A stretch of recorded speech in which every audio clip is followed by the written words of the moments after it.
जैसा कि आप सबको मालूम है कि आज दिल्ली के मुख्यमंत्री श्री अरविंद केजरीवाल और आम आदमी पार्टी के संयोजक, राष्ट्रीय संयोजक, उनको सीबीआई ने पूछताछ के लिए बुलाया,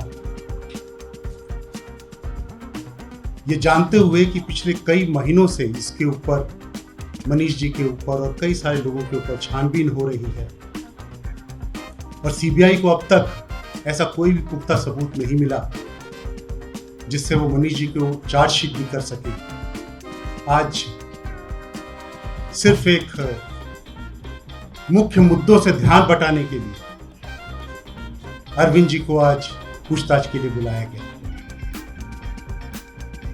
आम आदमी पार्टी के सभी कार्यकर्ता शांतिपूर्ण तरीके से इसका विरोध भी प्रदर्शन करना चाहते थे,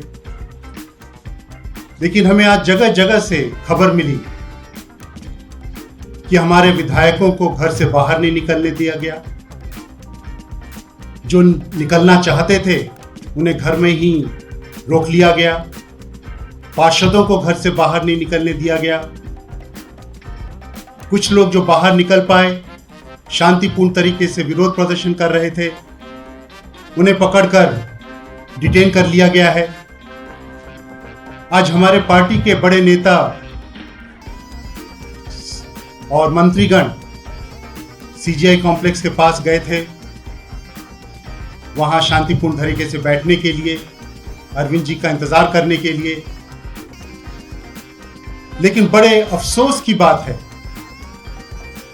कि आज भारत जैसे देश में, जो पूरे विश्व में एक लोकतंत्र का प्रतीक माना जाता था किसी समय, वहां पर विरोध प्रदर्शन करने का भी अब अधिकार नहीं। सभी लोग बहुत आराम से बैठे हुए थे, इंतजार कर रहे थे, बात कर रहे थे, लेकिन अचानक उन सबको उठाकर डिटेन कर लिया गया। हमें यह भी नहीं मालूम कि उन्हें कहां ले जाया गया है, कहां ले जा रहे हैं, हमें कोई खबर नहीं है। और ये बड़े चिंता की बात है। हम सब ये कई महीनों से कह रहे हैं, कई सालों से कह रहे हैं कि देश में लोकतंत्र पूरी तरह से बिखर चुका है। सारे इंस्टीट्यूशंस को खत्म कर दिया गया है, विरोधियों को नष्ट करने का पूरा प्लान कर लिया गया है। और आज वही दिख रहा है। अगर देश की जनता शांतिपूर्ण तरीके से अपना विरोध न प्रदर्शन कर सके तो ऐसे लोकतंत्र की हत्या को हम क्या कहेंगे, यह हम सबको सोचना पड़ेगा। यह भी देखा गया कि अगर बीजेपी धरने करती है तो ना उनके अगेंस्ट कोई कार्यवाही होती है, ना उनके कार्यकर्ताओं को पकड़ा जाता है, ना उन्हें जेल भेजा जाता है। लेकिन हमारे कार्यकर्ताओं को चूं तक की आवाज निकालने की भी परमिशन नहीं। आज इन्हीं सब बातों को लेकर और आगे की रणनीति पर चर्चा करने के लिए शाम को 5 बजे गोपाल राय जी पार्टी कार्यालय में सभी कार्यकर्ताओं के साथ, पदाधिकारियों के साथ बातचीत करेंगे, आगे की रणनीति पर तैयारी करेंगे। हमें पूरा विश्वास है कि इन पूछताछ से भी सीबीआई को कुछ हाथ नहीं लगेगा। और आज तक जिस तरह से वो इस पूरे एपिसोड में पूरी तरह से नाकामयाब रहे हैं, उसी तरह से आने वाले समय में भी उन्हें कुछ नहीं मिलेगा। आम आदमी पार्टी जिन विचारों के साथ देश में आई है, अच्छे स्कूलों के लिए, अच्छे अस्पतालों के लिए, बिजली के लिए, पानी के लिए, नौकरियों के लिए, और जिस तरह से पूरे देश में इसकी चर्चा हो रही है, उस काम को हम सब मिलकर अरविंद जी के नेतृत्व में पूरी तरह से करते रहेंगे, करते रहे हैं और किसी तरह से रुकेंगे नहीं। अरविंद केजरीवाल रुकेगा नहीं। मैं जास्मिन जी से निवेदन करूंगा अगर कुछ कहना चाहें। जैसा कि पंकज जी ने अभी कहा, किसी भी लोकतंत्र में विरोध प्रदर्शन करने का अधिकार एक पवित्र अधिकार होता है। The right to protest is a sacred right in any democracy. और ये अधिकार हर एक आम आदमी के पास होना चाहिए। लेकिन आज जो दृश्य हमें दिल्ली में देखने मिले, पार्षदों के घर, विधायकों के घर पे पिछली रात पुलिस तैनात हो गई, कह रहे हम आपको घर से बाहर नहीं निकलने देंगे। जो कुछ लोग अपनी घर से बाहर आए तो उनको वहीं से उठा लिया।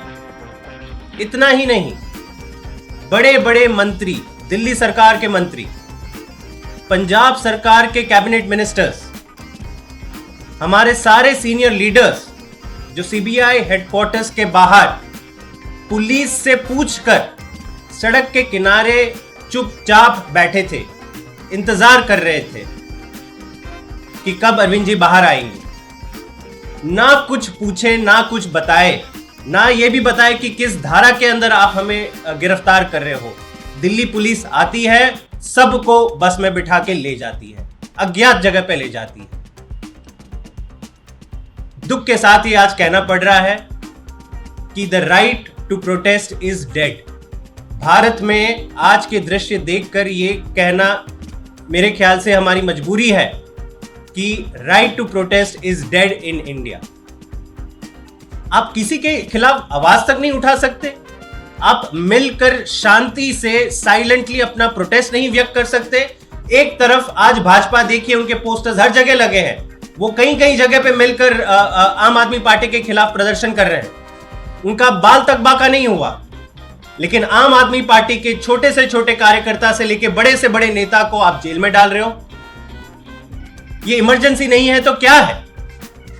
और इसी की आवाज उठाते अरविंद केजरीवाल जी को उनका जो है पनिशमेंट आज मिल रही है। कई सालों से, पिछले 10 सालों से अरविंद जी ने भाजपा के खिलाफ आवाज उठाती रही है। और पिछले कुछ दिनों में जो दिल्ली असेंबली के अंदर इन्होंने जो एक्सपोजे किए हैं कि कैसे मोदी सरकार सर से पैर पूरी तरह से भ्रष्टाचार में लिप्त है, यह मोदी जी को सहन नहीं होगा। और इसलिए आज सीबीआई का समन्स मिला। इसको डक करने की कोई कोशिश नहीं की अरविंद केजरीवाल जी ने। जब कुछ किया ही नहीं है तो छुपाना क्या? और एक नहीं 100 ऐसे समन्स का वो जवाब देंगे, जाके पूरी तरह से कोऑपरेट करेंगे। लेकिन इसका मतलब ये नहीं कि आप समझ रहे हो कि आम आदमी कमजोर है। आम आदमी अगर आवाज उठाना चाहे, प्रोटेस्ट करना चाहे, तो आप उन्हें प्रोटेस्ट ही नहीं करने देंगे। 5 लोग अगर मिलके सड़क के कोने बैठना चाहे, आप उन्हें बैठने नहीं दोगे। ये क्या नॉर्थ कोरिया बना दिया है आपने दिल्ली को? बड़े शर्म की बात है।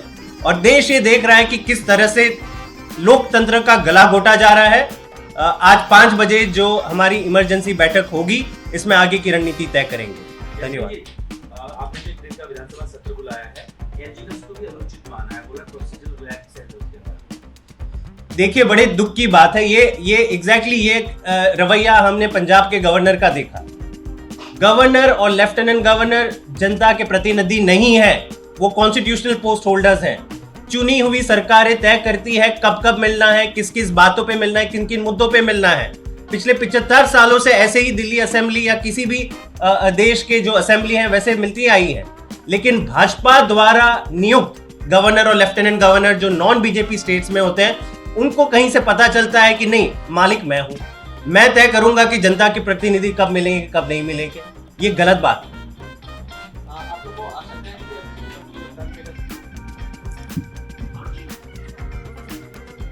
कुछ भी हो सकता है, हम हर चीज के लिए तैयार हैं और जो भी होगा उसकी नीति उसके आगे